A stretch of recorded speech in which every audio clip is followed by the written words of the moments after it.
Good morning students, welcome to the class.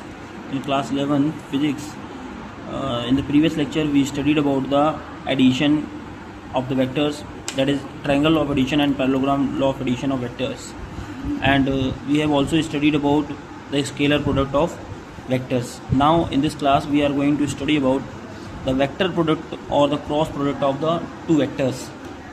Here I have considered, or you can say I have taken two vectors, vector A and vector B, which is you can say vector A can be written as axi cap plus ayj cap plus azk cap. Similarly, the vector B is written as bxi cap b plus byj cap plus bzk cap.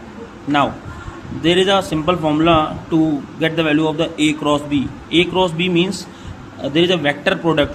In the previous lecture you have done the dot product, that is the scalar product, and the vector product is also known as a cross product. Here you will apply this symbol, not this symbol.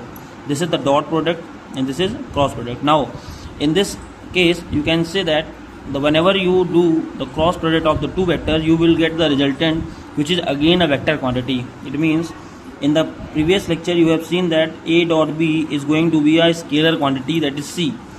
But in this case, whenever you will do A cross B, you will get a different vector, that is vector C. So the vector product or the cross product of the two vectors is again a vector quantity. Now this is the formula. So here A cross B is going to be mod A mod B sin theta. Sin theta is where theta is the angle between A and B vectors, and n cap. What is n cap? N cap is a unit vector which shows the direction of the A cross B. It means the two vectors, whenever they are in cross product or they are done as a vector product, the result is going to be vector quantity. तो ये बात हमको बहुत clear होनी चाहिए कि जब भी कभी हम दो वेक्टर्स का क्रॉस प्रोडक्ट करेंगे तो एक क्वांटिटी जो भी मिलेगी that will be definitely a vector quantity. अब एन कैप के बारे में हम आपको बता ही चुके हैं. ये यूनिट वेक्टर है जो ए क्रॉस बी की डायरेक्शन को बताएगा. और एक इंपॉर्टेंट बात है, जो ये सी वेक्टर यानी कि जो रिजल्टेंट आया है ये वेक्टर, इसे ही मैं सी वेक्टर की तरह ट्रीट कर रहा हूँ. ये वेक्टर इस वेक्टर पे भी यानी कि वेक्टर ए पे परपेंडिकुलर रहेगा एंड वेक्टर बी पे भी परपेंडिकुलर रहेगा. So the resultant vector will be perpendicular to the vector A and perpendicular to the vector B.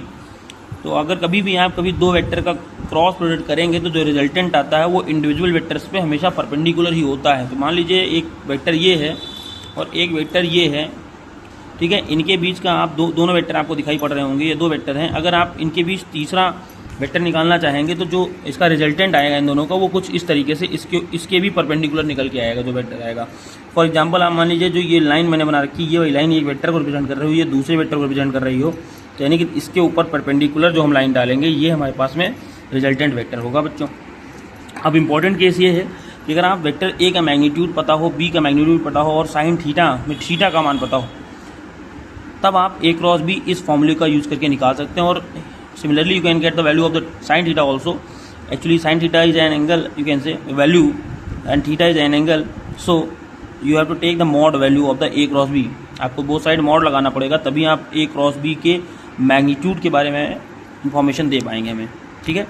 Now आप वेक्टर a का मैग्नीट्यूड बता पा रहे हैं, वेक्टर b का मैग्नीट्यूड बता पा रहे हैं और a क्रॉस b का भी मैग्नीट्यूड बता पा रहे होंगे. तो अगर थीटा ना दिया हो तो by using this simple mathematics you can get the value of the sine theta. Now here there is again a formula, you can say or you can say this is the method to get the a cross b. Here you don't know the angle between the a and b, so you have to apply this method. जब भी कभी आपको angle के बारे में information ना दी जाए तो आप इस फॉर्मूले के बजाय इस फॉर्मूले के ऊपर जाएंगे. और ये मैं पहले ही बता चुका हूँ आपको कि ये हम आपको एक तरीके से डिटर्मिनेंट मेथड की तरह सॉल्व करा रहे हैं. देख पा रहे होंगे सबसे पहले ए क्रॉस बी लिखा है, तो ऊपर वाली जो रो बनी हुई है, यहाँ कितनी रोज हैं, 1 2 3 3 रोज हैं और 3 ही कॉलम बनाई गई हैं हमारे सामने. सबसे पहले ए लिखा हुआ है तो पहले तो आई कैप जे कैप के कैप लिख देंगे हम लोग इस ब्रैकेट के बीच में. और ए के जो भी कंपोनेंट्स थे यानी कि आई के कोफिशिएंट क्या है, जे का कोफिशिएंट क्या है एंड के कोफिशिएंट क्या है, ये हम लोग लिख देंगे. तो सबसे पहले ऊपर यहाँ आप देख पाएंगे आप ए लिखा था तो ए के ही कोफिशिएंट्स लिखे गए हैं, यहाँ आप देख पा रहे होंगे. वेक्टर ए में जो आई जे के इन सब के कोफिशिएंट्स हैं वो लिखे गए. फिर बी वेक्टर था तो बी में बी वेक्टर का जो कोफिशिएंट, देखिए बी वेक्टर में क्या था, बी एक्स आई कैप, तो आई के पास में क्या लगा था, बी एक्स. जे के पास क्या था, बी वाई, एंड के पास था क्या, बी जेड. अब कैसे इसको एक्सपैंड करेंगे, ये टास्क है हमारे सामने। तो आप क्या करेंगे, आप रो 1 आप किसी भी रो किसी भी कॉलम के थ्रू एक्सपैंड कर सकते हैं। डिटर्मिनेंट की एक खास बात यही है, बट आपको यहाँ पे मैं जो तरीका बता रहा हूँ इसमें आप रो 1 के through you will expand it along the row 1, that is R1। तो हम R1 ले लेंगे और साइन कन्वेंशन का ध्यान देंगे कि ऊपर लगाएंगे प्लस माइनस प्लस।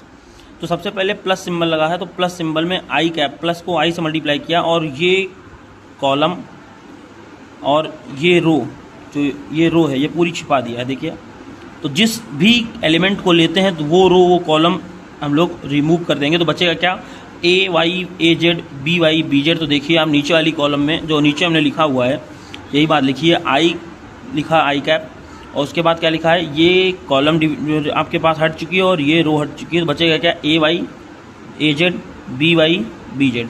तो एक बात इसको सही करने की जरूरत है, यहाँ पे देख पाएंगे यहाँ पे ए वाई ए जेड होना चाहिए था, A Y A Z B Y B Z.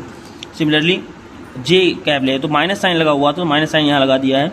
अब जब ये लेंगे तो ये वाली कॉलम और ऐसे ही ये वाली रो डिलीट कर देंगे। तो बचेगा ए एक्स बी एक्स, देखिए ए एक्स बी एक्स और ए जेड बी जेड, तो ये वाली बच गया है। सिमिलरली हम लोग के कैप, तो पहले तो क्या लिखेंगे, प्लस के कैप। तो क्या प्लस के कैप हमने क्या लिखा, वो कॉलम और वो रो फिर से एलिमिनेट कर देंगे जिस भी कंपोनेंट को हम लोग लेने वाले हैं। तो के कैप के कोफिशिएंट को बताने वाले हैं, तो क्या करेंगे, इसको एलिमिनेट करेंगे, बचेगा क्या, A X A Y B X B Y. अब इसके आगे इसको स्टूडेंट सॉल्व करेंगे हम लोग। नाउ बेटा हम लोग क्या करना है, इसको इस छोटे से 2x2 के डिटर्मिनेंट को सॉल्व करना है। And to solve the 2x2 order of determinant आपको सिंपली एक बात ध्यान रखना है, पहले इधर से इधर की ओर मल्टीप्लाई करेंगे। तो क्या लिखा गया है, आई कैप मल्टीप्लाई करेंगे आप, तो क्या आएगा, ए वाई बी जेड, और फिर जब माइनस साइन, तुरंत एक माइनस साइन आप लगाएंगे और फिर इधर से इधर की ओर मल्टीप्लाई लेके चलेंगे। तो देखिए यहाँ क्या आएगा, यहाँ आएगा B Y A Z plus का, यहाँ जाहिर सी बात है अगला आगे देखेंगे तो माइनस का जे कैप लिखा हुआ था, माइनस का जे कैप लिख दिया। फिर आगे बढ़ते हैं, फिर से वही तरीका, पहले इसको इससे मल्टीप्लाई करिए बगल वाले से, तो कितना आएगा, A X B Z minus sign A Z B X and plus के कैप की बात अगर करते हैं हम लोग, तो देखिए यहाँ पे क्या आएगा, A X B Y minus A Y B X. So it is very a simple method, you can say, how to expand this particular determinant I have shown you, and this is also a method by which you can solve the cross product of the two vectors. You get the value of the cross product of the two vectors. Now in this lecture I am going to take a numerical problem, and here you can see that the problem is like like this. Vector A is I cap j cap plus 3k cap, and vector B is 2i cap minus j cap plus 2k cap, and you have to find out the value of A cross B. So to get the value of the A cross B, यहाँ बच्चों क्या करेंगे, सबसे पहले मैंने आपसे बताया I cap J cap K cap लिखेंगे। पहले A लिखा है तो A के A वेक्टर को देखेंगे और आई के कोफिशिएंट को आई के नीचे, जे के कोफिशिएंट को जे के नीचे और के कोफिशिएंट को के नीचे, तो के कोफिशिएंट को के नीचे लिखते हैं। अब ऐसे बी वेक्टर है, बी के अंदर चलते हैं, बी के कंपोनेंट को लिखा तो बी में आई के कोफिशिएंट को आई के नीचे, जे के कोफिशिएंट को जे के नीचे और के कोफिशिएंट को के नीचे, क्योंकि 2 था। अब अगला स्टेप क्या कहता है, हमने बोला है आपसे हमेशा याद रखने की जो बात है ज़रूरत है हम लोगों को, वो ये है, यहाँ पे प्लस, यहाँ माइनस, यहाँ प्लस सिंबल लगा देंगे। अब इसको एक्सपैंड करना है, हमने कहा यहाँ लिखेंगे आई कैप। अब मैंने जब कहा आई कैप लेंगे तो ये कॉलम और ये रो एलिमिनेट कर दी जाएगी, बचेगा क्या आपके पास, आप देख पा रहे होंगे 1 3 -1 2। फिर ऐसे जे कैप ले लेंगे आप, फिर क्या बचेगा आपके पास 1 3 2 2। ऐसे ही आप प्लस में के कैप ले लेंगे और बचेगा क्या आपके पास, आप देख पा रहे होंगे 1 1 2 -1, ये आपके पास बच चुका है। अब इसको सिंपली आगे और एक्सपैंड करेंगे बच्चों, 2 1 जा 2, आप देखिए इसको मल्टीप्लाई से करेंगे और फिर माइनस साइन लगा करके -3 यहाँ बनने वाला है, तो -3 ब्रैकेट के अंदर लिखते हुए, ठीक है स्टूडेंट्स। आगे now further we will proceed like this, 2 1 जा 2 3 2 जा 6 प्लस का के कैप, आगे 1 1 जा 1 और माइनस का 2। मैंने आपसे पहले बता रखा है, इधर से इधर आते हुए प्लस साइन, इधर से इधर जाते हुए तो एक माइनस साइन ऑलरेडी आप लगा के रखेंगे। तो आई कैप, अब देखिए क्या आएगा, यहाँ पे आप इसको सॉल्व करेंगे, आएगा 5 तो 5 आई कैप, यहाँ पे आ जाएगा माइनस का 4, माइनस माइनस मिलके हो जाएगा 4 जे कैप, और यहाँ पे हो जाएगा माइनस का 3 के कैप। तो सो स्टूडेंट्स, आई होप आप इजीली ए क्रॉस बी की वैल्यू को फाइंड आउट कर चुके हैं। 5 आई कैप प्लस 4 जे कैप माइनस का 3 के कैप। अब आपसे अगर मैं पूछूं कि ए क्रॉस बी का मैग्नीट्यूड क्या होगा, तो ये तो बहुत आसान होगा कि ए क्रॉस बी का मैग्नीट्यूड क्या होगा।